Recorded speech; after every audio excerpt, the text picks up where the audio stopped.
Well, what I'm hoping is that we'll see what the video looks like. Okay. That'll primarily show this screen share anyway. We'll find out. Okay. So, all right, so I'm going to define x in this case to be the row vector 0, 1, 2. Okay. So, and actually, I'm going to define another vector just to work with. So, like 3, 4, and 5. Okay. So now, okay. Now, certain operations that work with entities of the same size, like addition is no problem. I can do addition in an ordinary way. But what if I do multiplication? If I try that, not going to like it. And the reason why is, in terms of the laws of matrix multiplication, this operation is not defined. You know how it is, where the number of columns in X must match the number of rows in Y. That's not the case here. So MATLAB will not allow that operation. I could do this, if I have X times Y transpose, that's fine, because X is 1 by 3, Y transpose is 3 by 1. So that's actually a dot product. So row vector times a column vector, that's a dot product. But there are many times where you have two vectors like X and Y, and you want to do component-wise multiplication. So, so I can't do X times Y, but I can do this, X dot star Y. And that will give me a vector where 0, 1, and 2 was multiplied by 3, 4, and 5. Similarly, if I want to do X dot squared, it will do component-wise exponentiation. So it'll square each of the elements of X. Because exponentiation by itself can only be applied to a number or a square matrix. And in fact, if I did this, that's exactly what it'll tell me. One argument must be a square matrix, and the other must be a scalar. And it tells us, MATLAB's error messages have gotten more helpful over the years, because they used to be really awful. Well, some of them still are. Okay, so does that make sense now? Okay, now the reason why when I defined this function, why I put the dot in is because of what I'm about to do with this function. I want the integral of this function on -1 to 1. Now MATLAB provides a function for doing that. So if I do integral, so the first argument is your function handle. So I'll put in F. And then I specify my endpoints. I want -1 to 1.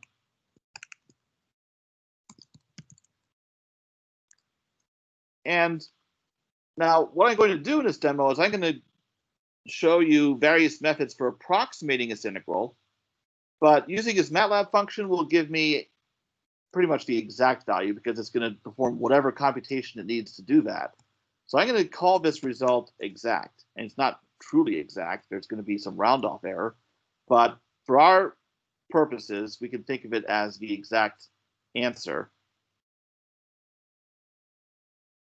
And there it is. Now I want to show you more decimal places. Now notice the default 5 digits or 4 decimal places. I'm going to do format long, and that changes how numbers are displayed. So now we have 15 digits instead of 5. Okay. So we can think of this as being the exact value essentially of this integral.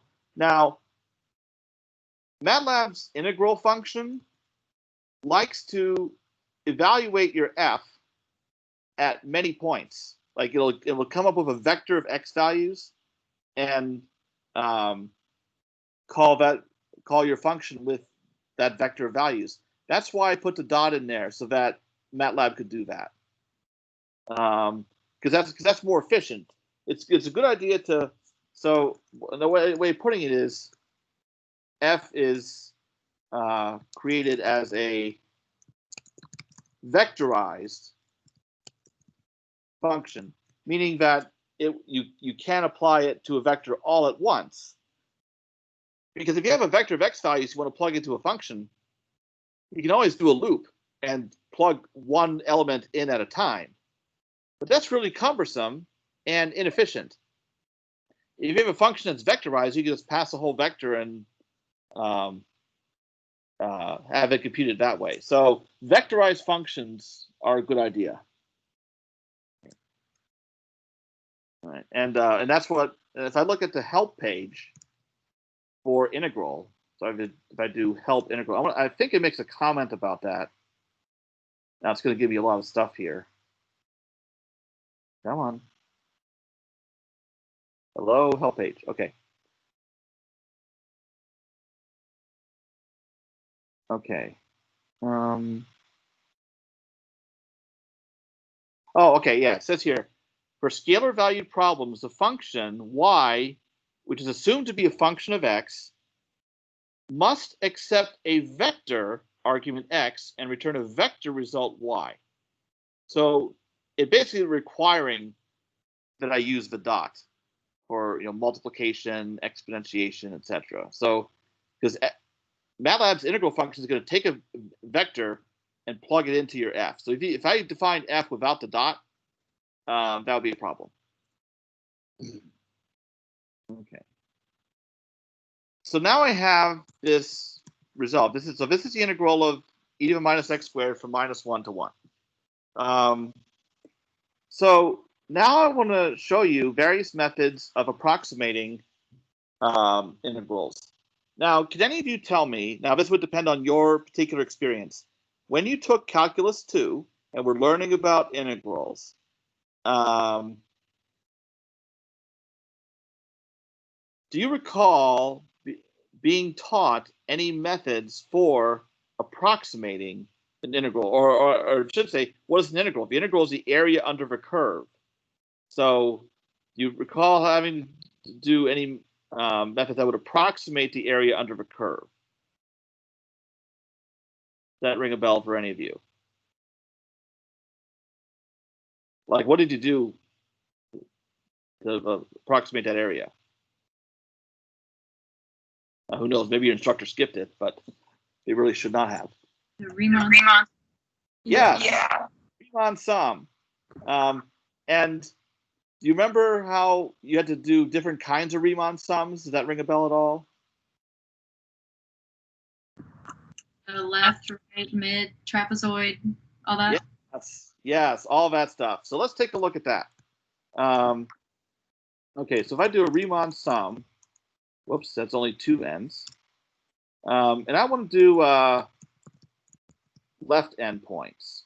So I need a vector of x values. So first I'm going to set the number of points. The number of points that I use, little n, I'm going to use that equal to 5. So I'm going to use 5 points for all of my examples. So I need a spacing.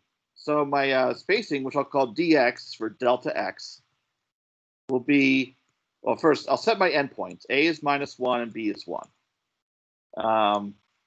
So now my spacing is b minus a over n. Oh, you know what? Actually, no. I don't want 5. I want 4. Okay. Let's see. Yeah.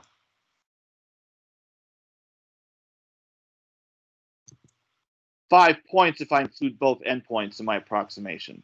And then 3 points in the interior. Okay, so 4 subintervals. All right, so now I have my spacing, which is 1/2. So now my x values will be a plus dx times, okay, 0 to n. So 0 colon n is equivalent to the row vector. 0, 1, 2, 3, 4, just because n is 4. So this is a shorthand for a row vector that's a range of values. You will come across that soon in the tutorial if you haven't gotten to that point already. Because what if n was really large? I wouldn't want to type this out. So this gives you that range very conveniently. So this will give me equally spaced x values starting at -1 and going up to 1. So -1, -1/2, 0, 1/2, 1. So these are the x values that I can plug into my f to get function values for my Riemann sum. So if I want left endpoints,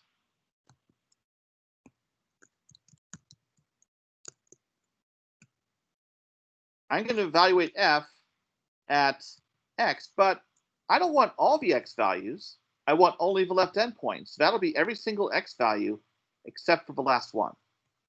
Now, convenient shorthand for that is I start with the first element, and I could use n to refer to the last element. But I don't want the last element. I want to exclude it. So I can do that. So this evaluates, so excludes the last x value. Okay. So now for Riemann sum, I want to take all of these f values. I want to multiply them by dx and add them up. So my left Riemann sum will be the sum of y times dx. So this will be an approximation to my integral.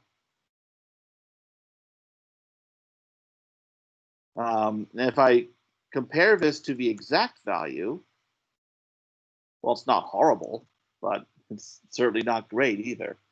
Are there any questions up to this point?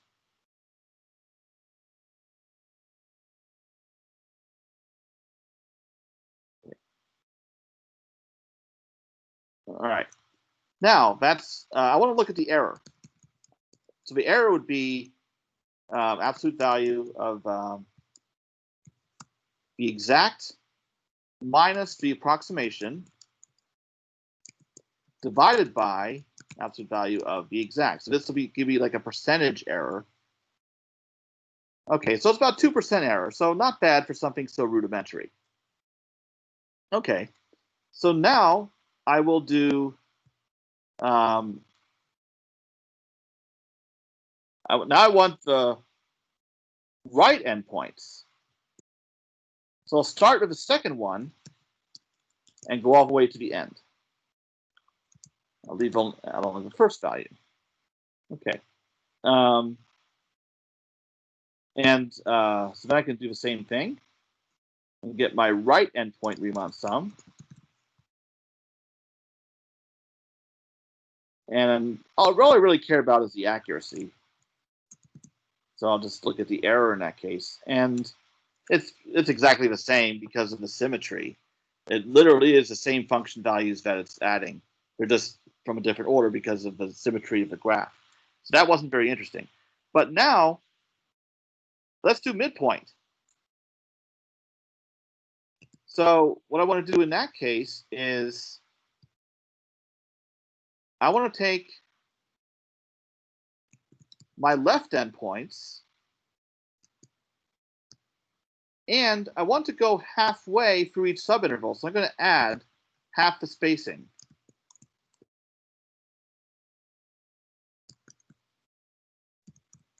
I'm putting semicolons because I don't want a bunch of stuff printing. So now if I do my midpoints, all right, and look at the error in that case,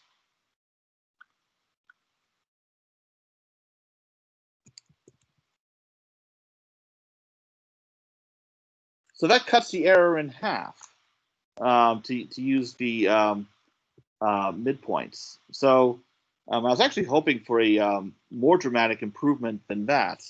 But what happens with the midpoint is the error that you get from using left endpoints or right endpoints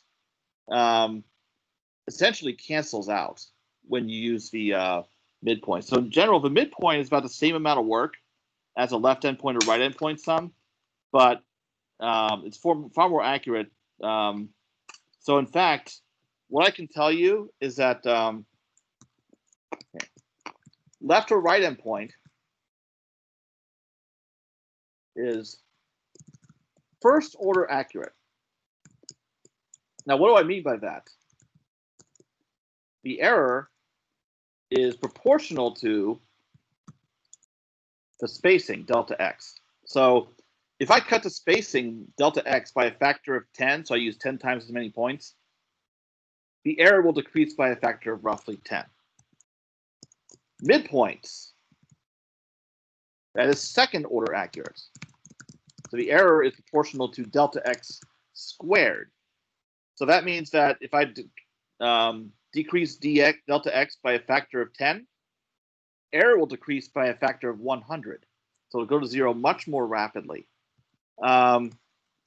Same with another one that I believe Caitlin mentioned, trapezoidal rule, which for trapezoidal rule, that would be the average. So of left Riemann sum and the right Riemann sum. And if I look at the error of that, okay, so it's also less. So the accuracy of a trapezoidal rule is similar to that of midpoint. So we're able to get some improvement for the same number of points just by using midpoints. Both midpoint and trapezoidal rule have a way of taking advantage of symmetry and causing leading error terms to cancel out. So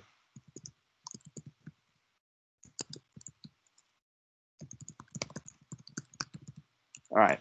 So that is something I'll be able to show you more rigorously later in the semester when we get to numerical integration. I'll be able to write down a formula for the error in these cases and show okay, this part of the error disappears when you use a midpoint instead of a left or right endpoint. But now I want to show you something that's really weird.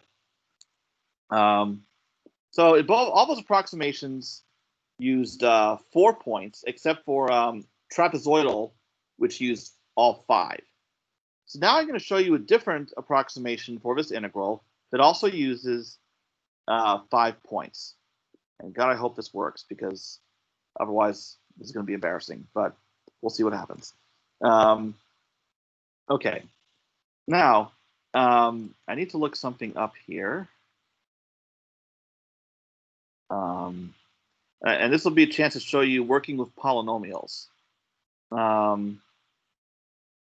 Okay. The next approach I'm going to show you, which is one that you would not encountered in a calculus class. Well, actually, hold on.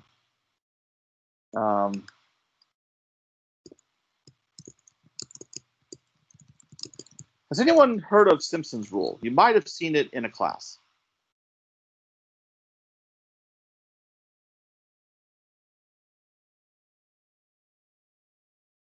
Anyone? Okay. Sorry, I didn't have your faces up, so I couldn't see anyone shaking your head or nodding. So, okay. So that'll be something I can do here. So, so Simpson's approximation would be 1/3 the spacing times so f evaluated to left endpoint plus 4 times f at, okay, I'll use my x vector here. Okay.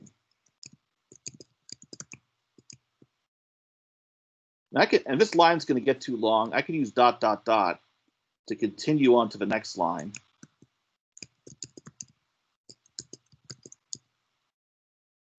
Okay. And let's see how accurate that is.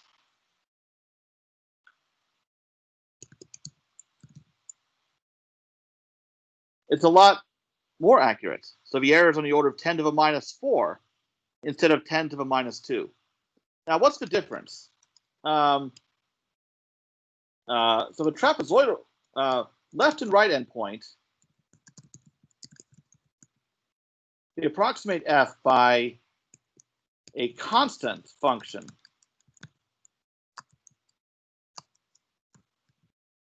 on each subinterval. So unless the function is really smooth, that's not going to work well. So we can see why that's the worst. The midpoint and trapezoidal rule, they approximate to f by a linear approximation on each subinterval. Simpsons approximates the function f by a quadratic function on each pair of subintervals. We only have 2 pairs in this case. That's where these freaky coefficients come from. And that's something, again, I'll be able to drive more rigorously later. So because we're using a higher degree polynomial to approximate, we're getting more accuracy. So now, let's take that a step further.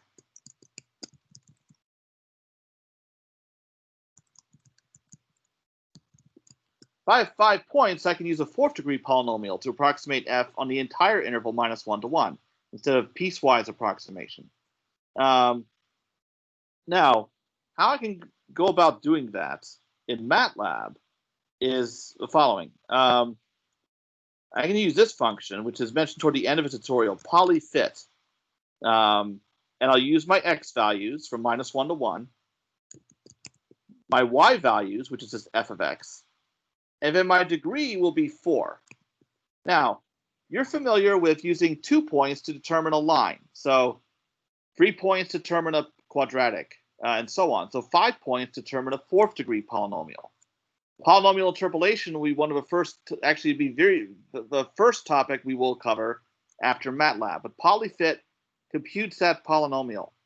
So let's see what polyfit gives us.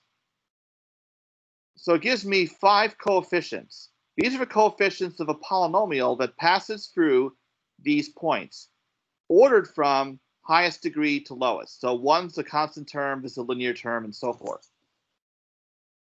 So now, interpolatory quadrature. There's a mouthful. So it approximates integral of a given function on a given interval by approximating f by a polynomial at selected points in the interval. In this case, I use equally spaced points.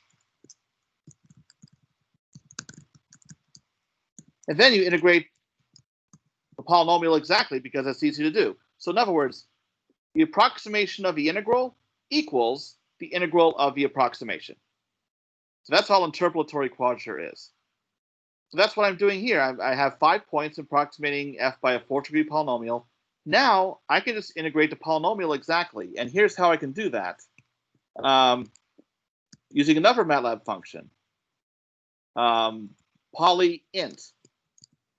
Because of a polynomial, you can just use the power rule. So that's what I'll do here. Okay. Now notice I have 6 coefficients because if I take a polynomial of degree 4 and integrate it, I'll get a polynomial of degree 5. That'll have 6 coefficients. Here's the plus c. It just fills in 0.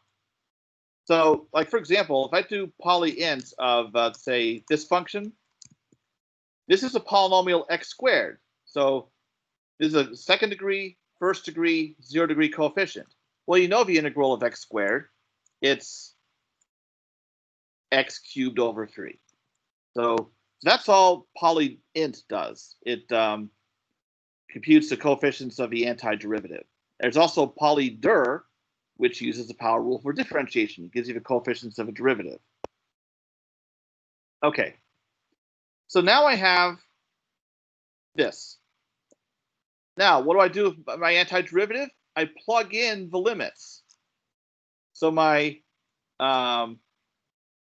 approximation that's of a fourth degree using a fourth degree polynomial, I take my polynomial and evaluate it at the upper limit and subtract the value at the lower limit.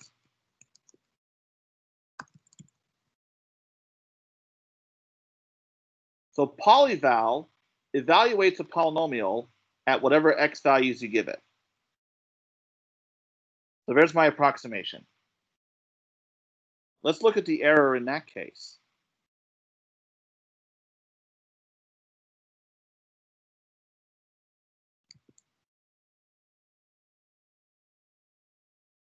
That actually wasn't so good.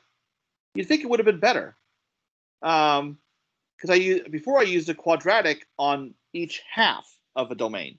Now I use a fourth degree on the entire domain. Why did that not work so well? Well, here's why.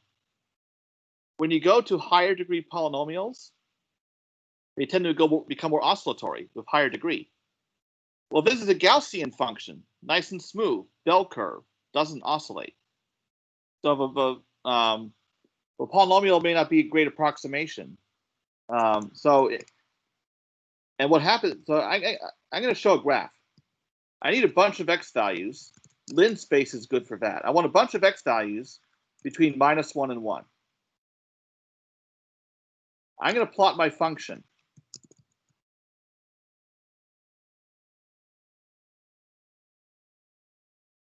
Okay, so there's my Gaussian function. Now, I want to plot my polynomial approximation on the same graph. So I'm going to plot same x values, and then I'll take my polynomial and plug in those x values. And I want to plot that curve in red. So yeah, the default is a blue curve, but I'll give it a red curve for a polynomial. It's a decent approximation, but you see there's some deviation there. But in general, high degree polynomial interpolation with equally spaced points tends to not work well. And we'll see later just how badly that can bite us in some extreme examples. So it did all right. It just wasn't as good. So now I'm going to show one more. Okay.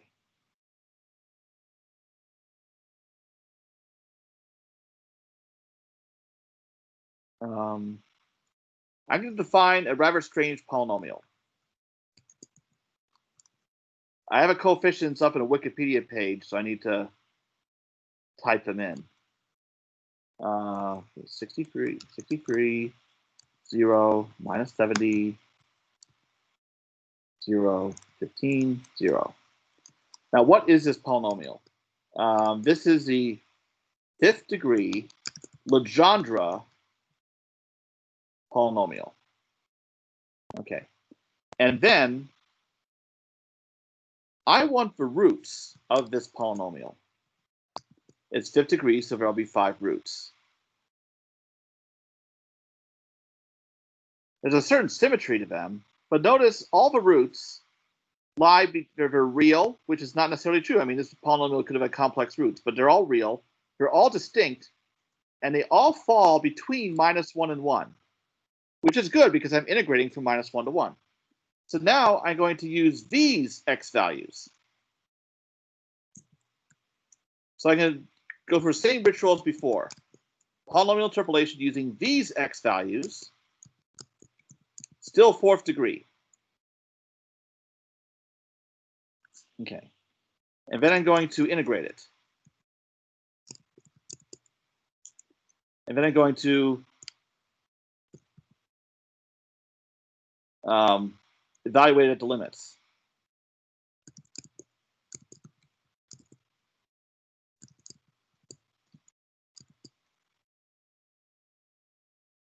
Okay. Let's take a look at the error.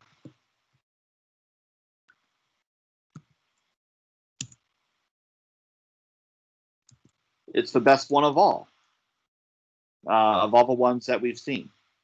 So why would that be? So first of all, what did I just show you?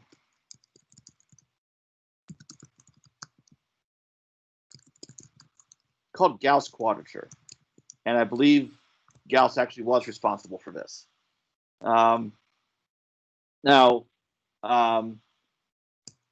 Gauss Quadrature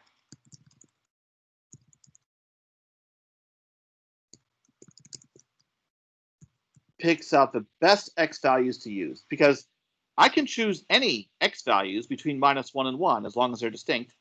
I can find a polynomial of that degree that fits f at those points, integrate the polynomial exactly, and I get my approximation. So first I tried equally spaced. That didn't work so well. Then I tried these points, and it worked almost, I think it's like literally 25 times better. No, 40 times better. Actually, let me take a look at the error from. Oh. No, it's more like 300 times better. And so it can make a huge difference to pick the correct x values. And how did I get these x values? I found the roots of a Legendre polynomial. Now, Legendre polynomials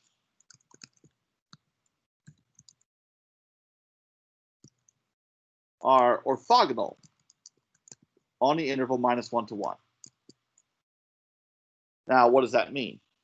Does anyone remember from calculus what it might have been your second or third calculus course where you dealt with vectors? What does it mean for vectors to be orthogonal? Like how can you tell if they are? Didn't remember that from calculus.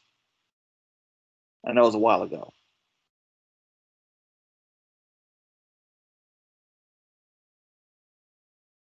No?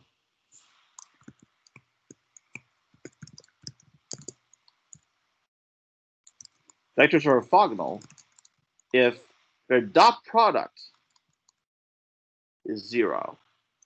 Does that ring a bell? Hopefully. Okay. Now, those are vectors. Functions are orthogonal on an interval AB if integral over AB of f of x g of x. So let me redo those comments entirely because I really messed it up. Functions f and g are orthogonal on the interval AB if the integral of their product is 0. So that's what it means for functions to be orthogonal. And what are we doing? With vectors, what's a dot product? You multiply corresponding components and add them up. Integral, same thing. You're multiplying corresponding function values and you're adding them up. It's a Riemann sum. So this orthogonality is really saying the same thing. So orthogonal polynomials are a sequence of polynomials that have its orthogonality property. Okay, I'm going to unshare MATLAB real quick. And then I'll just share my whole desktop so I can show you what I was looking at. Okay. Can you see my browser? Remember, I can't see you. Okay. So, You can see it. yeah, these are the Legendre polynomials. So they start out very simply, 1 and then x, and then it kind of goes haywire from there. So I used this one, the one that was of a fifth degree, because I wanted 5 points. So if I choose how many points I want to use, and I find a Legendre polynomial for that many points, I take the roots of its polynomial, and those are my best points, at least for -1 to 1. If I'm working on a different interval AB, then I can like shift and scale to that interval AB. and have my ideal points that way. So that's what makes Gauss Quadrature a preferred method for integration. It's not the best in all cases, but for general purpose, yes, it is, because it gets the job done with the best points. And because by using the best x values, you can use fewer of them. Because remember from last time, how do we judge a numerical method? Accuracy, but also efficiency and robustness. Efficiency for integrals means we plug in as few x values as possible into f, because evaluations of f take time. So the fewer points we can use to get an approximate integral, the better. So Gauss Quadrature makes it possible to get fewer points. Gauss Quadrature, as some of you may have read, plays a huge role in my research program. So it's something I very much know my way about. Okay. I actually didn't mean for this to take this long. This is the end of my demo, at least. But I'm going to leave the diary open in case it might come in handy for because we have some time for any questions that anyone might have with MATLAB from their experiences so far. So what do you got there, anybody?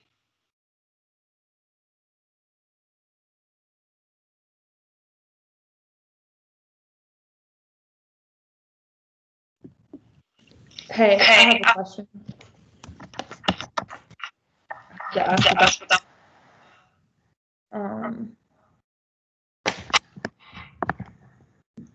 I'm hearing myself. Oh, no, I'm not good. Okay. On the explorations 1.2.1, on page 14, there's like the third point, the evaluate the Gaussian function or Gaussian. I'm kind of confused at I went through and I did it at A, B, and C, and that was fine, plugging those into X, but I'm kind of confused at what you're telling us to do after that point. Okay, so it is 1, 2, 1. 1, 2, 1, and then it's the third point. So it's just after I plugged in A, B, and C to the Gaussian function. I'm kind of confused at what you're saying. Or, I mean, I know you probably wrote it clearly. I'm just not understanding. Well, not necessarily. Okay. The thing is, like, yeah, because in MATLAB, yeah, we if you're doing an expression like this in MATLAB, you can always use pi for pi. Right. Right. Is that what you did? Yeah, that's what I did for just that first part, because I don't know what you meant by the second part. Okay. Yeah, because I had to be careful here in terms of how I phrase this so as to not give it away.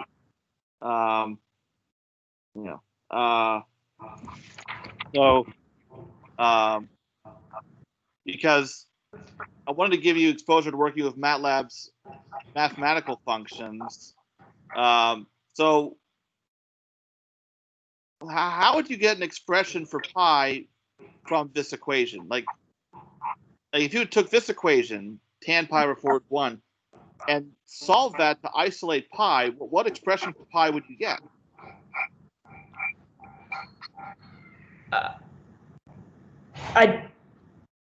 Okay. If I were to isolate. Yeah. All I'm saying is solve that equation. For pi. Solve it for pi. Okay. And why are we doing that though?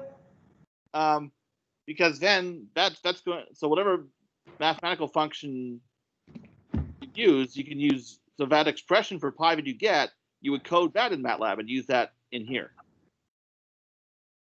Instead of pi.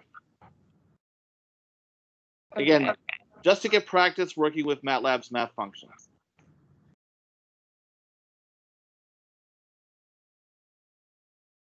So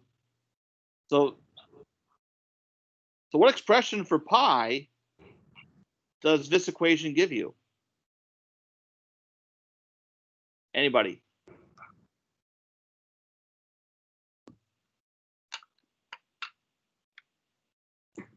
I typed it in as like 4 times inverse tangent of 1. Yes. Yeah. So, Yeah. Okay, I forgot about that. yeah, so arctan is defined in MATLAB. Well, or inverse tangent. It's called atan in MATLAB.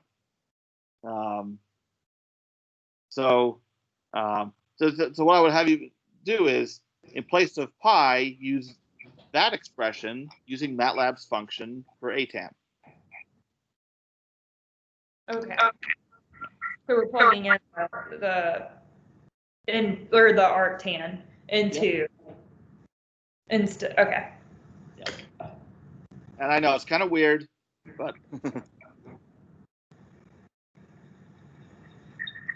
Thank you. okay, others? We'll have time. I have a question on. I've never done the f equals at x. Is that just to create a function? Is that the same as, so when I took MATLAB, we would always work in the editor tab, and it would be like you just type function, and then it's like function and then end to do that to create a function. Is that the same thing or different?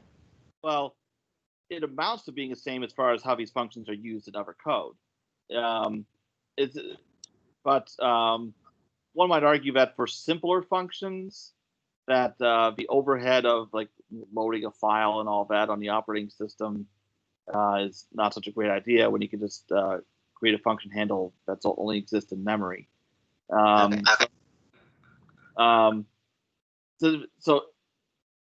they're mostly equivalent. That you can use them in the same way in outside code.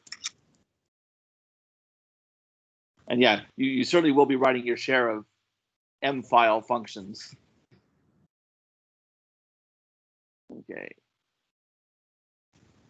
My only question is a little more simple, but whenever you started, you did like the diary and then the text file, whatever. Is that how you're wanting us to submit these assignments? Yeah, that would be best. So, start a diary before you start your work. Now, the thing is, let's suppose you do that, you work for a while, and then you stop, and like you do diary off, it turns off the diary and saves it. Or if you close down MATLAB, that would save it too. Now, let's suppose you return to MATLAB and do a diary again to the same file. It will preserve what was there before. It'll tack it on to the end. So you can go ahead and do that and break this up into multiple sessions, because who wants to do MATLAB for this long at a time? And the thing is, unfortunately, the diary file is not the most readable, because what I wish it shows all your commands that you typed in and all your output. But those prompts that you see, like the double greater than sign, those are not put in the file. So the diary is not the most readable thing. I would suggest that, now you notice in this demonstration I put in a bunch of comments preceded by percent signs. I would recommend doing that frequently, like for example, to separate problems. Like you could do comment 1.2.3, just so I can easily navigate your file.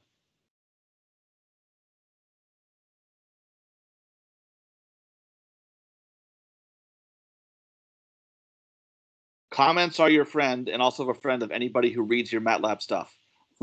So use them prolifically.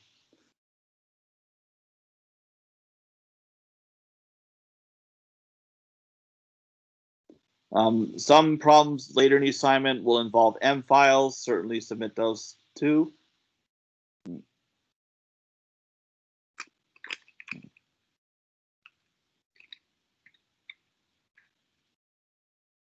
Other questions? Sorry. What else did you just submit? I was writing. Oh, like some of our problems involve writing function M files. So that'll come towards the end. So those should also be submitted, because those would not be part of a diary.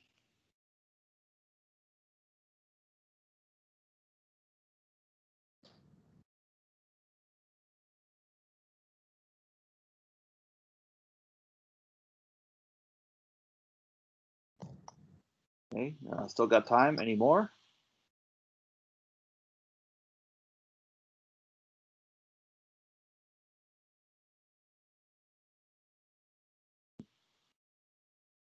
Okay. Oh, okay. But I heard some noise there. But so the thing that a point that I want to make sure that doesn't get lost in all this is that and as I mentioned, I had an idea of how this demonstration would go in terms of how things would behave, or like what methods would be more accurate than others. But some demonstrations can also illustrate that more clearly than others. But as you can see, like, getting an improvement of, an answer that in some sense is 100 times better, when even though both approaches involve literally the same amount of computation. And this is one of the things that really appeals to me about this field, and that we're going to see examples of this, well, in this class and also other classes that feature portions of numerical analysis, is that when you have problems such as differential equations or linear systems, integrals, derivatives, things like that, you can come up with some very straightforward methods for solving these problems, numerical methods, and they might work well enough for your purposes. But from a thorough understanding of the error that's involved in these simpler methods, that serves as a springboard for improving them in such a way as to reduce or maybe eliminate parts of that error. And what you see here was actually a relatively mild example of things that not only have I seen in things that I've read about, but also done, like in my own research, where you can, from an understanding of how your algorithm behaves, and then tweaking it based on what you've learned, that you can have improvement that's just off the charts. Like, it could be something that is a zillion times more accurate or a zillion times faster. So the analysis that leads to that can be quite grueling. Certainly, when we cover Gauss Quadrature later, it's not an easy subject to grasp, so I just want to warn you that up front. But it's literally a textbook example of what is possible in numerical analysis. It's one of the things that about the field that appeals to me the most, in addition to its wide variety of problems that involve either theory or practice or something in between, or designing new methods. What I mentioned was my favorite aspect of it. That when you're taking on problems, you might have some expectation about how things will go.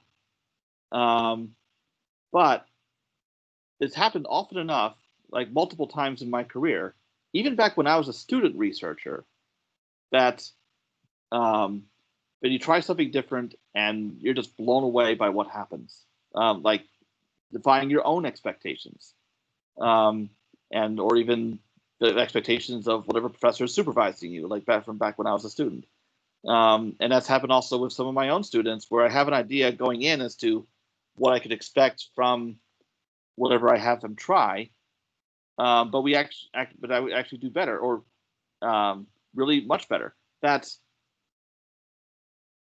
always say that success comes from a thorough understanding of failure. Although I don't really like to call it failure, it's just your first attempt, and then you dissect it and make better attempts. That there is no real failure; it's just a step along the way to success. And I know that sounds cliche, but I don't care, because it's true. And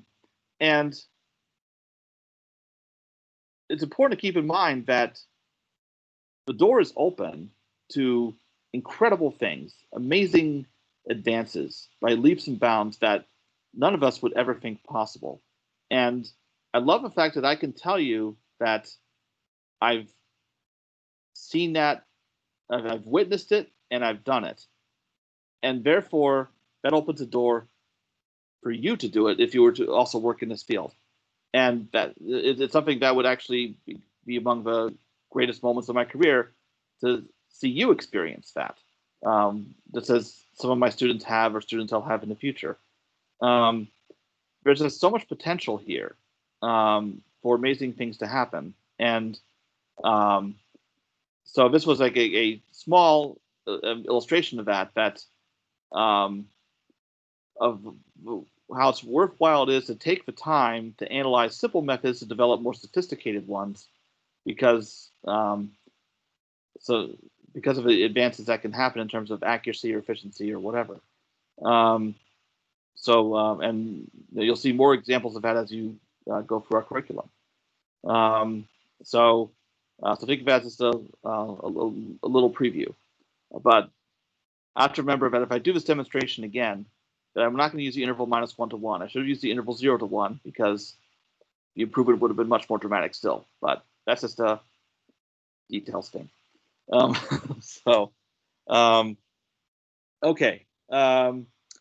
So I will take this diary and this recording.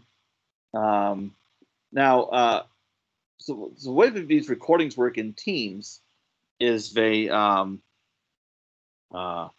posted in Microsoft Stream. And what I'd like each of you to do, I just want to know if this works, because some students in other classes have had problems.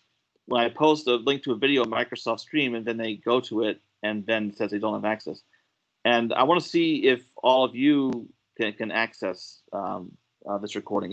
It'll be up pretty soon after we're done. But so we can see if that works. But so the diary and video will be posted in that discussion item in Canvas for this August 19th meeting. Okay, so any last questions of any kind?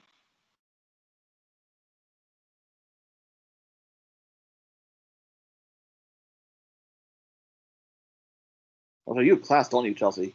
All right, right, yeah. Poor thing. And I have one more meeting too. Forgot. Okay, yeah. Okay, well, let's pack it in, and I will see you on Monday.